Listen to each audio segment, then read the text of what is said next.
not Batman, must save the life of a scientist from various ninja-type assassins in Batman number 5. So yeah, in this issue, a scientist is on a date with Bruce Wayne, and a bunch of ninja-ish assassins are after her, so he has to protect her and save her, not as Batman, but as Bruce Wayne. It's a dynamic we've seen various times over the years, but it's always fun, and it's fun here.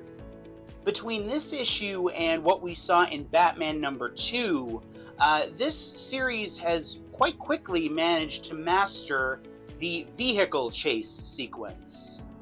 There's a really fun car chase sequence in this issue as Bruce is trying to get the scientist away from the various assassins, and not quite as good as what we saw in issue 2, where Robin is fighting off a bunch of bad guys in the back of a police car as the police car is careening around, but still pretty good. From a writing standpoint, I really like how Matt Fraction writes Bruce Wayne in this issue. Very smooth talker is Bruce, and I like that. It feels like the kind of public persona he would put on. Damian Wayne, the Damian Wayne incarnation of Robin, is in this issue toward the end, and he makes a mistake that I quite frankly think is a fireable offense. And I'd be okay with that, quite frankly, because I've always preferred the Tim Drake Robin to the Damian Wayne Robin.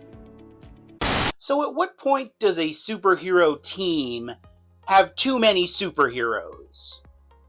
That's kind of the question I was pondering after reading JSA number 15. So this is part 3 of the JSA Year 1 storyline that tells us how the Justice Society of America came together. We have various smaller groups of heroes fractured off, but they have yet to come together and form one big group. So, I actually went back and counted. There are 13 superheroes in this book that will presumably make up the Year 1 incarnation of the Justice Society of America. And then I realized, oh wait, Hawkman and Hawkgirl aren't in this issue, and they're in the group too, so that number actually rises from 13 to 15, plus anybody who might come along in subsequent issues, or maybe somebody I'm forgetting about. Is that too many heroes? I kind of feel like it is. Even though the Justice Society of America does tend to be a larger body, I feel like you have too many superheroes when the individual characters start to blend together and they start to lose their individuality. See, this is why I feel like the 1940 era JSA story should have been its own series. That way you can start with like a smaller core group of, say, 4 or 5 characters and then expand from there. You'd have the time and the page space to do that. You don't really have that here. Mind you, I'm still enjoying the JSA Year 1 storyline, but that would be my chief complaint. Gavin Guidry's pencils remain a tremendous fit for these characters, this story, this era. A tremendous attribute for JSA Year 1. Geiger, number 20, has a Wicked-inspired variant cover by Sean Von Gorman. That's pretty cool. It's, of course, based on the poster for the Broadway play, and now there's a movie out starring Ariana Grande, a couple of movies, actually. Would Ariana Grande survive in the world of Geiger, the world of the unnamed? Common sense would seem to indicate no, but I'm not counting her out. One person who definitely would survive, though, Jeff Goldblum. Jeff Goldblum survives in every universe, I think. What was I talking about? Anyway, in Geiger number 20, the Northerner, who we've previously seen in the pages of Redcoat, is temporarily dropped into Geiger's world, this post-apocalyptic world, and they discover that they have a common interest, so they go on a mission together, basically. Long story short, the Northerner is a character that's from an alternate universe where the South won the Civil War. Sometimes I think an alternate universe where the South won the Civil War is where we live now. I'm still catching up on Redcoat, so I'm not entirely familiar with who the Northerner is, Luckily, this book makes him very accessible to people who've just been reading Geiger. It explains who he is, what his motivations are, etc. Don't underestimate how much value and mileage you can get out of drawing animals credibly and well. That's one of the things that Gary Frank has taught me via looking at his work on Geiger. Like Barney, the two-headed dog, has a couple of really cool solo panels in this issue that Brad Anderson colors really well. And Zigzag the Zebra also has a nice moment in this issue. Some of Gary Frank and Brad Anderson's best work with this Geiger book have been with the animal cast members. Issue 6, I think, is one of the best issues they've done. It's about Barney, the two-headed dog, wandering off and finding a zoo filled with mutated animals. Does Gary Frank live at a zoo? Is that why he's able to draw so many different animals so well? I don't know. I've always wanted to be a suit guy. A guy that can really look good and rock a suit. I want it bad enough that I actually went out and bought a blazer a couple of days ago. I don't know, I'm not sure that it's my look, that it's my lane, but I try. Then again, if one of the Teenage Mutant Ninja Turtles can rock a suit, there's got to be hope for me, right? So in this issue, the Turtles are put in a position where they have to defend their various enemies from a mystery assassin who's kinda sorta on their side. And our opening scene has Leo standing guard, watching over somebody in a courtroom setting, and he's wearing a suit. And you know what? He looks pretty good. He's got the sunglasses too. Every girl's crazy about a sharp-dressed turtle. I like this panel that we get later in the issue. It's one of my favorite parts of the issue. It's very Michelangelo from a personality standpoint. And then we get another fight with the Turtles and Bebop and Rocksteady in this issue. This one's a little more cartoony. It definitely presses that nostalgic 80s and 90s cartoon button a little more than the fight in the first issue. Maybe it's not even a nostalgic button. Maybe it's just like a all is right with the world button. It feels right for the Ninja Turtles to be fighting Bebop and Rocksteady. Either way, this new creative team on the Ninja Turtles book gained some momentum with this issue. This book is chugging along nicely. I'm enjoying it. I've also always wanted to be a motorcycle guy, kind of like The Undertaker was in the early 2000s. I don't know, I feel like the suit look is a more likely fit for me. So I was really excited coming into Where Does the Rainbow End, #1, and I'm just as excited coming out of it, and I really think that you should be excited too. And I'm going to tell you why.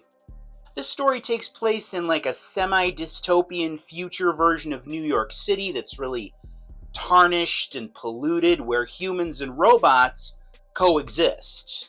Mind you, though, robots are kind of second-class citizens, and one of our main characters, Ralph, works in a landfill, and one day he finds an abandoned baby there, and he and his robot companions raise the baby as one of their own, and naturally, conflicts arise as the child gets older. So Rainbow is part of the same universe, at least loosely, as Love Me, a Romance Story, which was done by all these same creators, and it was one of my favorite comics of 2024. It really captured me. And then last year, a story called Long Cold Winter came out, also by these creators, which was pretty good. And now this year, we've got Rainbow. What these books all kind of have in common is that they're all about finding pockets of sweet humanity in a world that's largely tapped out of such things. And our artist, Stefano Cardicelli, and our author, Francesca Perillo, and our colorist, Lorenzo Scaramella, and everybody that works on these stories are really able to get you to feel some things with this universe that they've created. They definitely were in Love Me, And this story, Rainbow, has a lot of potential to do the same thing. The opening pages of this issue, like the first 3 or 4 pages, are really strong. It starts out with kind of an expository page, which sort of formally lays out how this version of New York City works, how the world works. And then you've got this, a tremendous shot of Ralph contrasted with the Statue of Liberty. And then you have this really nice, like, quasi-cinematic shot of the city that, sort of takes you down and into the city. And then you've got a panel that shows us the artificial smile on Ralph's face, which, fittingly enough, is indicative of his demeanor. But yeah, then you get into the baby storyline, and there's just a lot of meat on the bone with this story, and I'm really interested to see where they go. This universe, though, this Stefano Cardacelli, Francesca Perillo, Love Me a Romance Story, Where's the Rainbow End universe, needs a name, though. We need to be able to call it something. I've been calling it the Love Me universe. That doesn't really roll off the tongue. Cardacelli-verse works a little bit better, but not much. I don't know. What would you call it? Either way, I am very happy to be back and anxiously awaiting more. I even like the way the birds look in this universe. Like they're emaciated and dirty, like they're a microcosm for the universe itself. Is this character Marvel's answer to K-pop demon hunters? I don't know the answer for sure, but there's probably some crossover appeal here. This is Luna Snow World Tour. So this is a one-shot about a Korean pop star who has ice powers, and she was on Doctor Doom's side during the events of One World Under Doom, and that doesn't really work out in the long term very well, generally speaking, in the Marvel Universe. So now her image has been tarnished, and in this story, a new K-pop star comes along, and she has to deal with that. I had no idea who Luna Snow was when I opened this book. It turns out she's a character from a video game that they've now crossed over into the comics. I also have little to no idea about K-pop, but I know my kids really like the movie K-pop Demon Hunters on Netflix. I know that's a big phenomenon. I've heard some songs from it. That being said, I think it's a great idea to incorporate this character into the mainline Marvel Universe. She's a young Asian girl character, which is something that mainline Marvel comics, mainline superhero comics in general, are often hurting for. But the K-pop component also feels fresh and modern and relevant. So why not go for it? This issue itself is serviceable, from both a writing and an art standpoint. I can't say I was blown away in terms of the story they presented us with, but I was really more interested in the character herself, Luna herself. And as an introduction to Luna, it does its job phenomenally.